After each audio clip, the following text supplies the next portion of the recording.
Online for Authors, where I, Terry M. Brown, author of character-driven fiction and host of the podcast, introduce readers to characters they'd love to invite to lunch by interviewing authors, discussing their books, learning about the writing process, and even, on occasion, chatting live with a panel of authors to discuss topics relevant to both readers and writers. My guest today on Online for Authors is Karen C Whalen, author of the Tow Truck Mystery Series. I've read the entire series, which is amazing because I've not read much cozy mystery as an adult. However, Karen has me hooked, and here's why. I love her main character, Delaney. She is a young woman with a somewhat nagging mother and little direction in her life when she finds herself the owner of a tow truck after her estranged father dies. This shoe-a-hol-ic, who picks what shoes to wear based on the mood their color will evoke, is not a natural fit for tow truck driving, and so hilarity ensues. But not just hilarity, murder. On Delaney's very first tow, she drives a dead body to the pound and becomes suspect number one in a murder. Whalen does an amazing job keeping me guessing by providing half a dozen suspects with cause, and keeps me laughing at Delaney.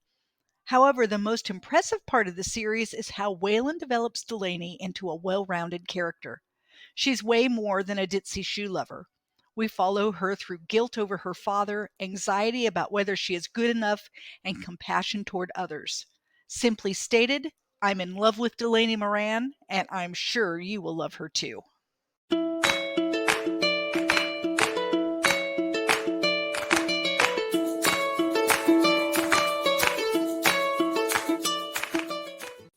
All right. Welcome to Online for Authors. Today we have Karen C Whalen, author of the Tow Truck Murder Mysteries. Welcome, Karen. Thank you for having me, Terry.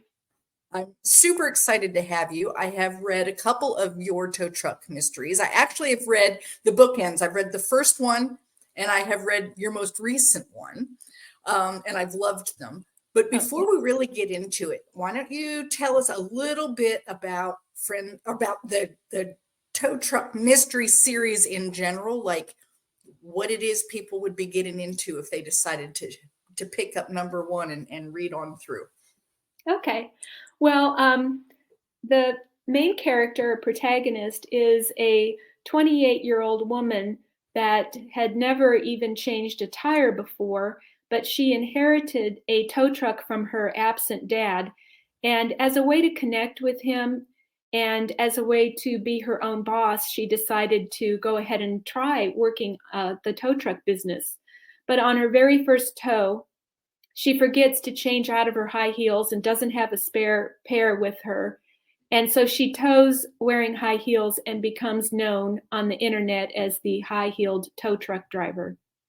She's very girly, wears high heels to tows, and is trying to learn the tow truck business. And also, she stumbles across dead bodies in the process. I think that's the part that is so interesting to me is, so this is a cozy mystery series. So Right. Real quickly, what is cozy mystery for those people who don't know what that means? Okay, it's a subgenre of mystery, and it kind of is evident from the name, but there's no sex, violence, language in the books. Also, there's an amateur sleuth rather than a police officer or a private detective, which would fall under crime detective stories. Okay. So it's not a thriller, Right. So I think that it's so interesting. Her very, very, very first tow in the very first book, there's a dead body in the trunk.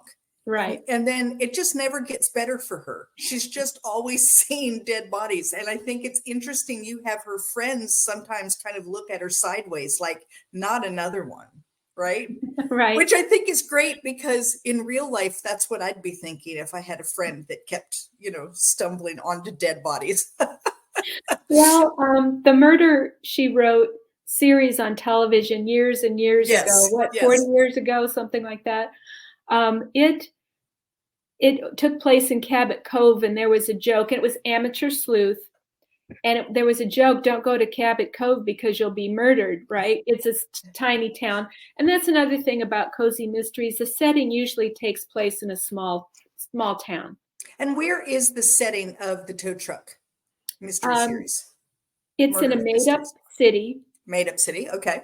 But it's somewhere between Denver and Vail, about halfway between. I actually modeled it after Montrose, which is on the western slope, but it's located kind of close to Breckenridge. So, okay. Yeah. So just it's a town there in that area. In Colorado, and it's a mountain town, and it's the gateway to the ski resorts and also touristy. Right, which would bring in enough people then to maybe, have a few extra murders, right? I haven't really had very many out-of-towners killed. I should think about that. Yeah, you never know, you don't know what might happen. You and I have chatted before, and we talked about what the difference is between a sequel and a series. And I had never thought of it before. What is the difference? Well, in a series, they're standalone books. Okay. In a sequel, you really need to read them in order. Okay. And often in sequels, there's a cliffhanger at the end of one book. So it compels you to move on to the next book. Whereas in a series, you don't have that. And a lot of people don't like a cliffhanger at the end of a book and feel that they have to then read the next one to get the full story. Right. And you write which? The series. The series. Okay. Although I've read sequels and they're enjoyable too. Yeah. We got to get that to that next book. Right. Right. I see the attraction to those. Well, and as an author, there's something really cool about a sequel like that, because you're almost ensuring, if you wrote a good one, you're almost ensuring the audience is going to buy the next one, right? So there is something about that. Why did you choose to write cozy mystery and do it in a series versus any other genre that's out there? Well, I love to read cozy mystery series. And some of my favorites are the Hannah Swanson cookie jar mysteries. They're on like 20 something. Janet Ivanovich writes the Stephanie Plum mysteries. They don't quite fit into cozy, but you will find them under cozy mystery. Some of the elements, step over the line, but a little bit, yeah. The readers want to visit those characters again. Right. And they want to go back to that town or family, the friends, and they get quite a following. And I love to read those, so that's what I write. Fantastic. So, in order to write a series, you've got characters that like you said, they can read them out of order. Mm-hmm. So, how much information do you have to insert into every book to make sure that the reader who picked up number 3 first knows what's going on? Like, right. Is there a certain amount? Do you think about that beforehand? And is it pretty much the same information in each book? I'm just curious how that works. It is quite a bit the same information in each book. And I do have a sheet that I refer to make sure I've ticked those off, because when you're on 6 or 7, you forget, you're so immersed in it that you forget somebody picking it up for the first time is not going to know all the backstory. And it's really only one backstory that's the same as the backstory in book 1. Because in a series, the protagonist doesn't actually change all that much. Now, there are some series where the protagonist gets married and has kids, but most series, she doesn't. Right. So that you can pick up book 10 and feel comfortable. Right. Mm-hmm. Right. So I have a checklist, and it has to do with her motivation as to why she wants to solve mysteries. There's a backstory there that I try to always include. The setting, her description, her age. I have to introduce all the friends to make sure they're all introduced so that I don't bring one up in chapter 5 and not having introduced that character ever. Okay. Okay. So certain things like that you try to check off. Okay. Does that make it difficult? Like, I don't know, somehow that would seem to me it'd be a little bit hard to say, how am I going to once again introduce this character? Or do you not really worry too much about the fact that you have a reader that knows the character? Like, Yeah. do you see what I'm saying? I Because do. you don't want to have the first 2 chapters sound like the first 2 chapters of every book, right? And so Right. so you have to do something. So how does that work? Well, I try to do it organically as the characters come into the story. Okay. So when Delaney shows up at the coffee shop where her best friend works, I introduced her at that moment, because Right. you also don't want to start out chapter 1 with a list of characters. Exactly. Or you lose the reader completely because it's too many people all at once. Too many people. And so you only bring them in at the point where it's necessary. Okay. You just All right. have to remember, certain readers will attach to certain minor characters, and you need to be sure to include them and not just ignore them.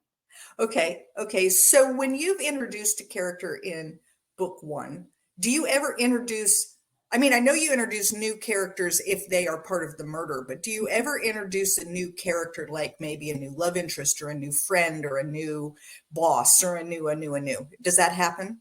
It does. And I have Okay. a chart of continuity to keep it straight so that Okay. I can remember, okay, after book 4, we've got a new character we're including, and maybe another character has stepped back.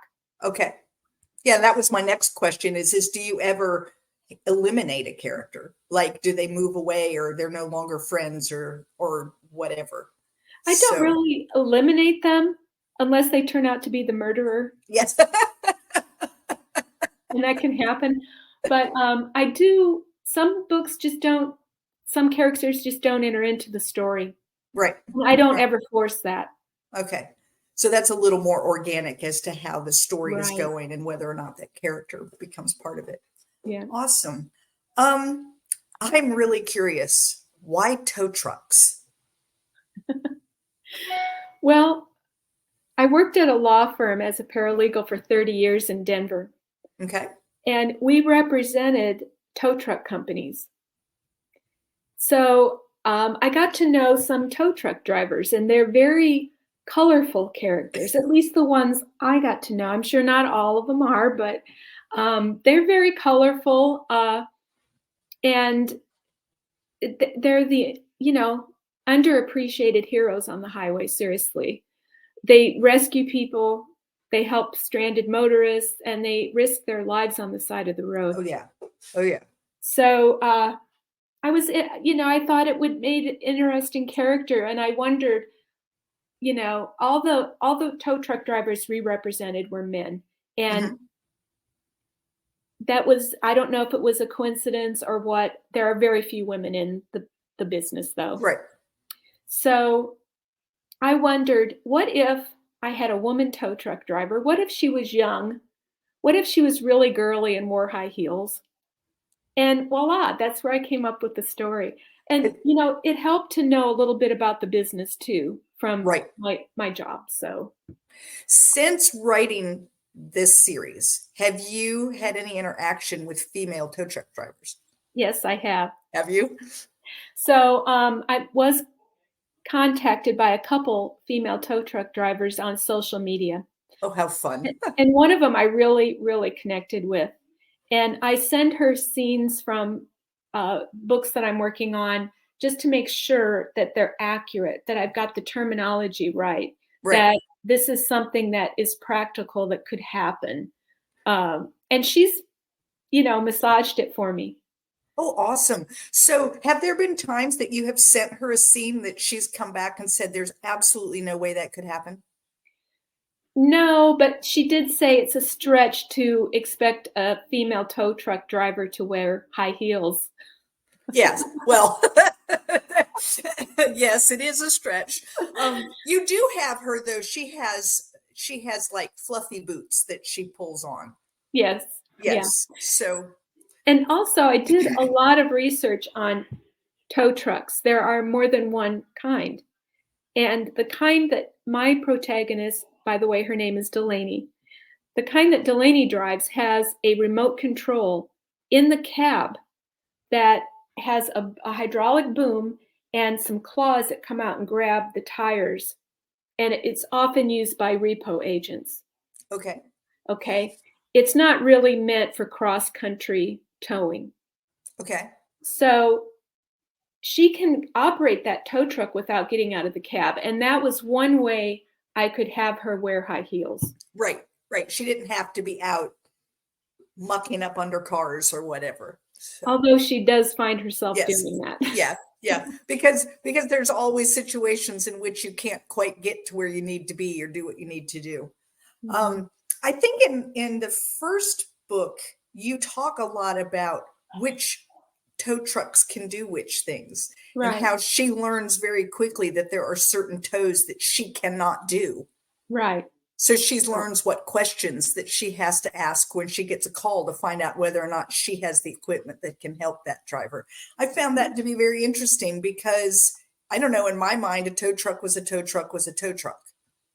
Mm-hmm. You know, and I had never considered that, you know, whether I had front wheel drive or rear wheel drive or all wheel drive, or whether I was stuck in a snowbank or next to one was going to matter.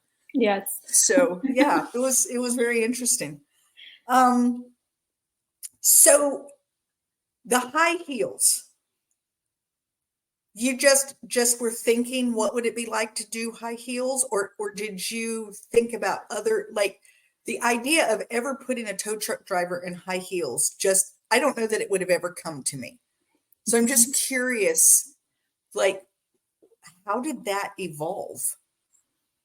Well, like I said, I wanted the opposite of what people think of as a tow truck driver. They think of burly, rough guys with, you know, grease under their fingernails and, you know, some language possibly, right? Yeah. So tend to be older. Right. I wanted something the opposite of what you would expect. So, and I had this visual when I was imagining it. And I'm sure as a writer, Terry, you do this too. You imagine what your characters look like and talk like and their personality and their tone and their voice and all of that. And I pictured her climbing out of the tow truck and her high heels emerging out.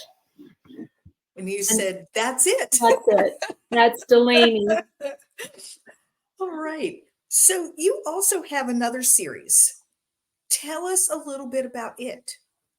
Okay. My other series is the Dinner Club Murder Mysteries. And the protagonist is older. She's in her 50s. She's a recent widow. And she wants to enter back into a rich, full life that she has missed out on. So she tries to join an exclusive dinner club. Well, on her first event she's hosting, she finds a dead body in her basement. And in order to be accepted into the dinner club, she feels that she has to solve this crime. And then from there, the dinner club becomes friends and they solve the murder mysteries together. Right. Mm-hmm. I think one of the interesting things with that one is that you also provide actual recipes. Right. So that's it. It's another subgenre. So it's a cozy mystery, but it's also a culinary cozy. Oh, okay. All right. So does your tow truck murder mystery, does it fall into a different subgenre or is it just a cozy? Yeah, it's just a cozy. Just a cozy. Okay. I also know that you're working on another series. I happen to know this because, you know, you and I have breakfast together on occasion. So does that one fit into a subgenre of cozy? Yes, it does. It's a beach cozy. Okay. So there is actually beach cozies. Yes. Okay. Because I knew there were beach reads, but I wasn't sure if cozy had its own little beach section. So right. Mm-hmm. Do you think that it's beneficial to have a subcategory of a cozy, or has the tow truck done okay without having a subgenre? I think it's done okay. Readers aren't thinking in subgenres, That's true. but they do search under certain keywords like beach, Right. culinary, dinner club, that kind of Right. thing. Right. I was wondering with marketing, like the cozy mystery genre is pretty large. There are a lot of readers. And so finding the ones who are going to be pulled in. But of course, all they have to do is read one. Let me tell you guys, read one and you're pulled in, because Delaney is delightful. She is a delightful character. I absolutely love her, and I think I love her because, like you said, she's not what you expect. She's so opposite, and she puts shoes on based on the color, based on either her mood for the day or the mood she's trying to set, or some power thing she has going on in her head. Today I'm wearing black because she has this whole idea, and it makes me laugh because she's so not a tow truck driver. Or at least not the stereotypical one that you have in your head. So, all right. So is it difficult to get into the head of someone who's like closer to your child's age than your own age? I'm not trying to say anything about age. I'm just saying that your character is younger than you and is in a different generation than you're in. Is it hard to get into her head and like create the right kind of dialogue and the right kind of interests and etc.? I understand your question, but we were all 28 at one time. That's true. Right. And it wasn't, I remember that. Right. So the hard one is her sidekick is actually 18. So her best friend's cousin, Axel, often goes with her on tows. And he's a little harder. I remember what it was like at 18, but being 18 today is different from being 18 when I was 18. And the language is so different. So I have to do a little bit of research to find out what he would actually say. Like, kids today don't say cool. Right. They say dope. And so I go to my grandchildren. They're not 18, but they're old enough that they can feed me some words. Oh, this is what kids are saying in school, because it's amazing how quickly kids learn slang. Exactly. Because they're trying to be cool. They're trying to be a teenager way early. So that's funny. Reading Axel's voice, sometimes I write the scene and just write it. And then I go back and say, okay, Axel is saying this, but how would he really say it? What is he really going to do? Right. Right. I am currently writing something very different than what I've been writing, a contemporary first person, very different. And I did have someone point out to me, because I had said that one of her Gen Z friends or coworkers was, I don't know, scrolling through and doing something. And they said, oh, you're going to date yourself very quickly, because right now they're looking at YouTube, but not so much anymore. It would be more TikTok and da-da-da. And I thought, you know what? I'm going to change things enough that she's just scrolling through looking at videos. Right. And that way it can be on any particular, and it won't date it quite so fast. So it's the same kind of thing where you realize, oh, I would be looking at YouTube, but other people are looking somewhere else, and I didn't even know that. Right.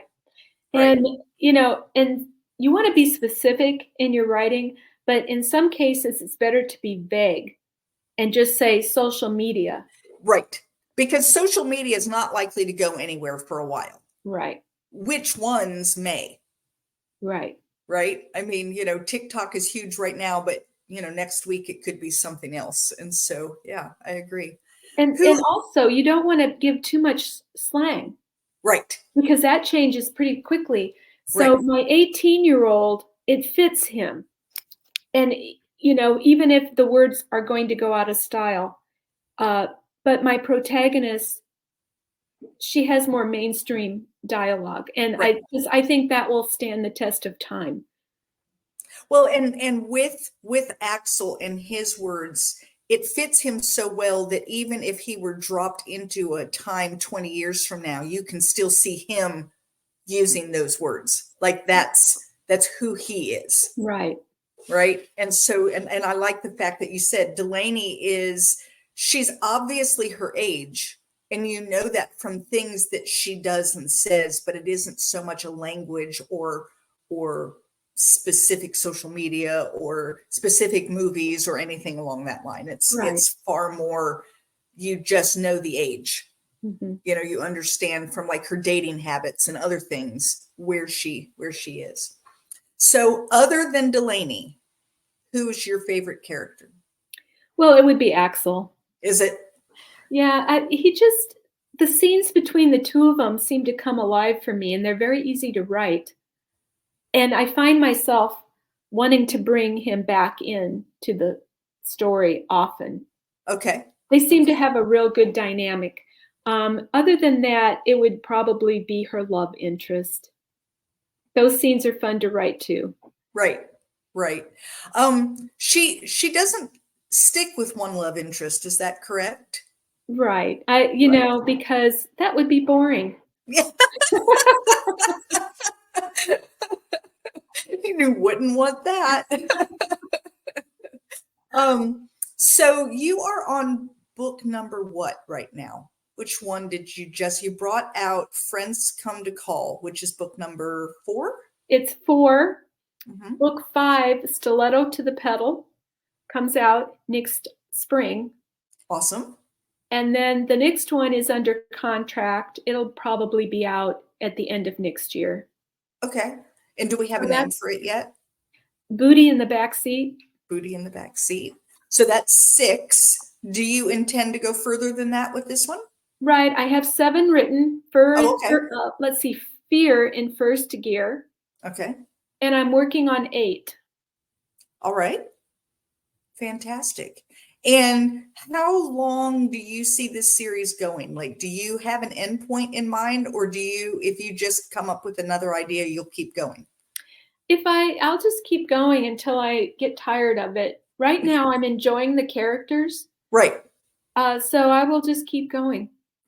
And you're writing another series as well. Right. So the beach read. How difficult is that to go back and forth like that? Because I can imagine they're not similar.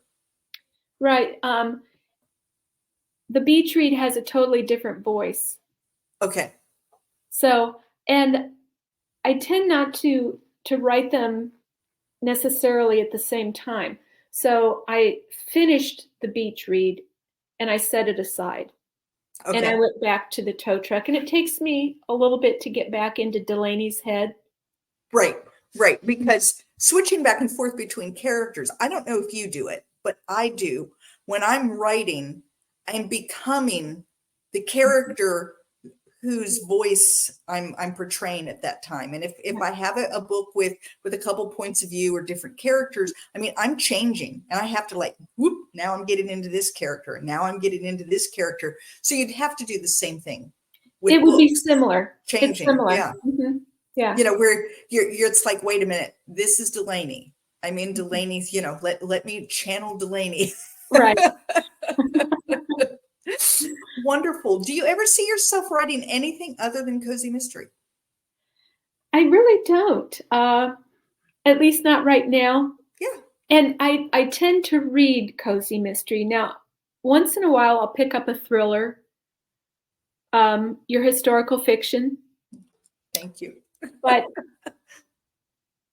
I read those for entertainment, and it's not really something that I would write for myself.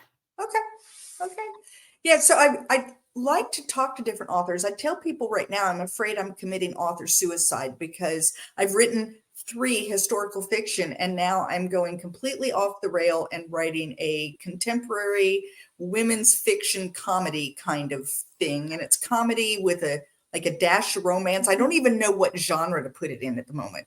It's not finished, so maybe the genre will become very apparent when I'm done. But it's like, so I always ask other authors, are you going to change? Are you going to change? And some people say they do and have, and others are like you that feel very, very comfortable in the genre that they're writing.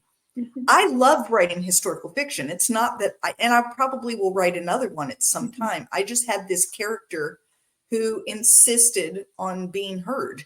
Right. And so I'm letting her out. And I think beach read or women's fiction are both for you. Yeah. For your beach read. Because it is set at the beach, so it will be a beach read. Yeah. Yeah.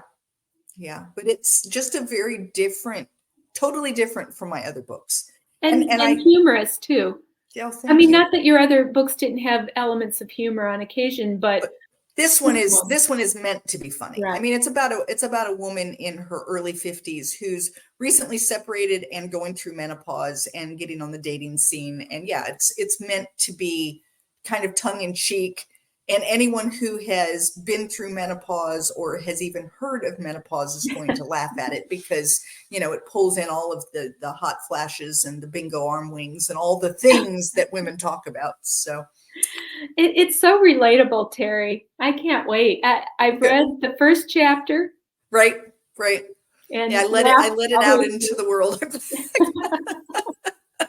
Wonderful. So when do you hope for your beach read to be out? What is that series going to be called? Do you have a name for it yet? I think it's, that's still in process. Yeah. But hopefully by this spring. Super. So you're going to have 2 out this spring. Mm-hmm. I'm not going to be able to be your friend anymore. I'm not going to be able to keep up with you. Yes, you will.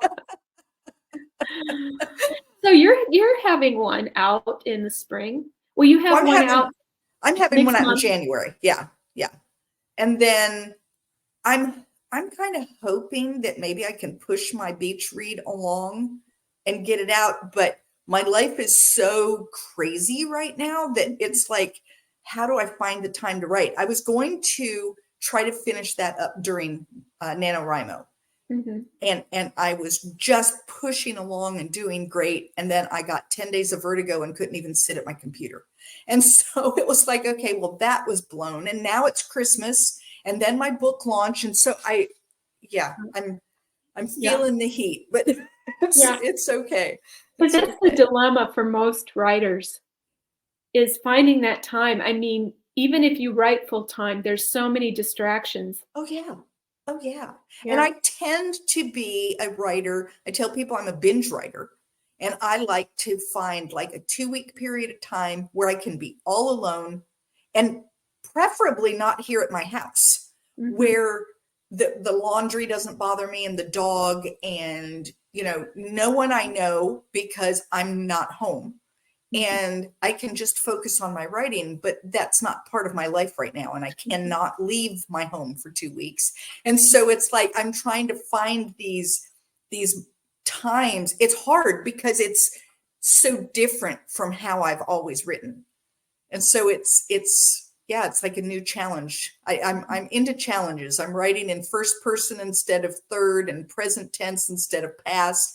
And I'm trying to write in blocks of time instead of a 2-week, Right. Yeah. You're really changing it up. Yeah, it's let's just see what else I can do to just, rock my world.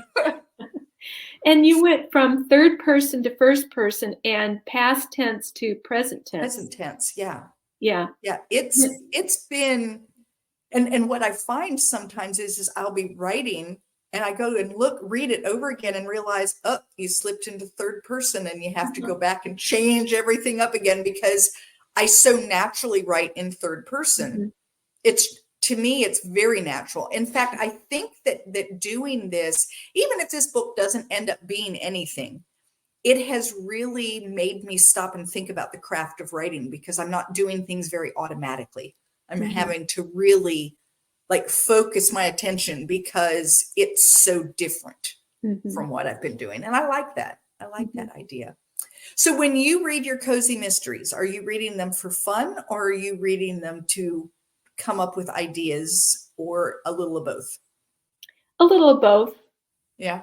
Yeah. I have trouble reading historical fiction when I'm writing a historical fiction for enjoyment, because I start out for enjoyment and then I'm doing things like, oh, well, that was, I wonder what I would do. And I'm fixing things, or I'm coming up with something that I need to or not need to do in my own book, or whatever. And it's like, oh, no, I'm reading this book for enjoyment. So I go back to enjoyment, and then it's like, oh.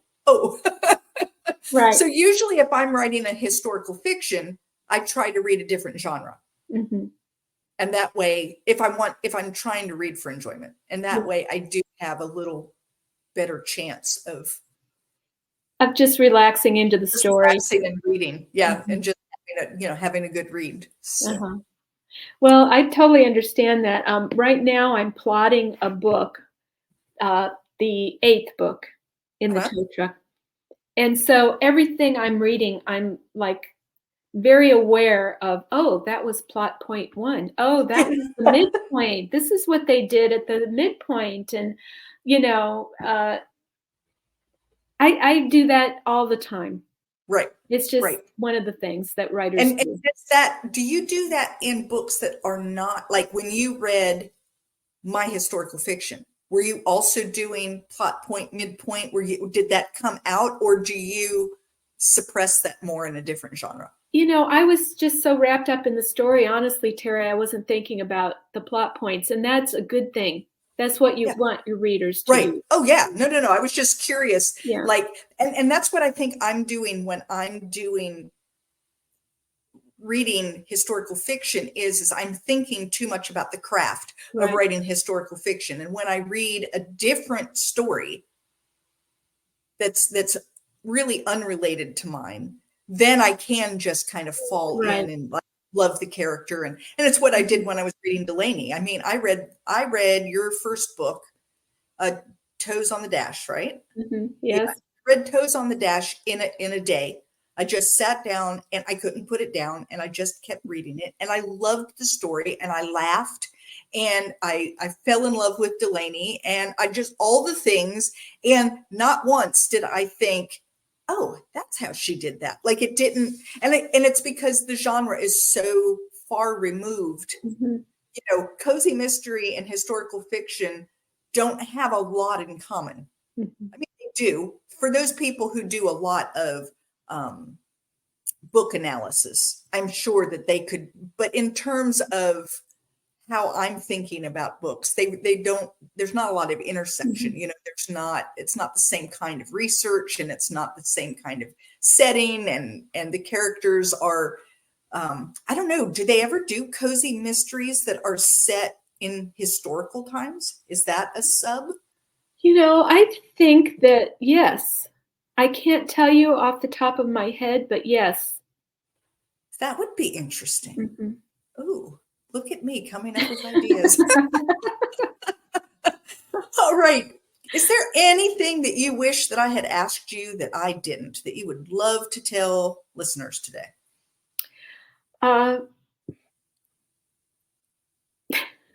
Not that I can think of. That's good. That's good, because I did my job. You asked that one question that I should have said, don't ask. Don't ask. That's okay. Making me come up with something off the top of my head. That's all right. That's all right. So how can listeners learn more about you and your books? Where can they go to find you? Well, I have a website, Karen C Whalen, Cozy Mystery Writer. Also, I'm on all the social media platforms. I'm not on TikTok, but I am on Pinterest, Facebook, Instagram, right? Are you on Twitter still? Or I am on Twitter, X, and Goodreads. Goodreads, right? There's a lot of places to find Right. it. So. Right. Well, super, super. So I'll have those links in the show notes for anyone who wants to go and click on through. Make sure you run right out and grab Karen's books. They're fabulous, absolutely fabulous. You don't have to read them in order, but go ahead and start with the first one, and because you're going to want to buy them all. So you might as well start with number one and read on through. And remember, she has 2 series out and a 3rd one coming in the spring. So keep up with her. Do you have like a newsletter where people can kind of keep up with what's going on? I do, and you can sign up for my newsletter on my website. Fantastic. Fantastic. So do that so that you know when her beach read comes out. Thank you so much for being on today, Karen. Thank you, Terry. Thanks so much for having me. Thank you for listening to Online for Authors, where I, Terry M. Brown, author of character-driven fiction and host of the podcast, introduce readers to characters they'd love to invite to lunch. Tune in next Tuesday for another podcast episode.